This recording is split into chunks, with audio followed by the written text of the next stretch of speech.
Hello hi నమస్తే అండి. ఈరోజు నేను పెసరపప్పు ఇడ్లీ చేస్తున్నాను. పెసరపప్పు నానబెట్టి అందులో అల్లం ముక్కలు, పచ్చిమిరపకాయలు, ఉప్పు వేసి మిక్సీ వేసాను.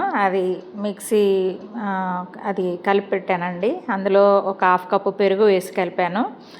హాఫ్ కప్పు పెరుగు వేసి కలిపి అందులోనే తురిమి పెట్టుకున్న క్యారెట్ వేసాను. తురిమి పెట్టుకున్న క్యారెట్ వేసి చక్కగా కలిపేసేసి అందులోనే బేకింగ్ పౌడర్ కూడా కొంచెం ఒక హాఫ్ స్పూన్ వేసాను. అందులోనే ఇంకా కొంచెం పోపు కూడా వేసాను.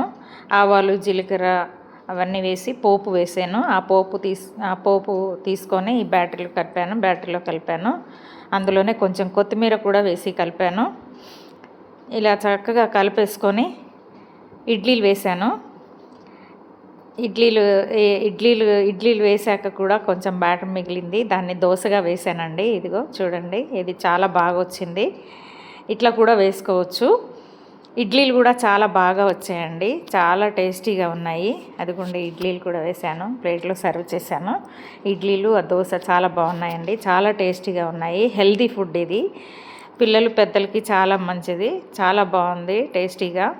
మీరు కూడా ఒకసారి ట్రై చేయండి ఇలాగా. ఈరోజు మా ఇంట్లో గ్యాస్ అయిపోయిందండి, అందుకే కొంచెం లేట్ అయింది వీడియో పెట్టడము. ఈ వీడియో మీకు నచ్చితే లైక్ చేయండి, సబ్స్క్రైబ్ చేసుకోండి, నన్ను సపోర్ట్ చేయండి. Thank you.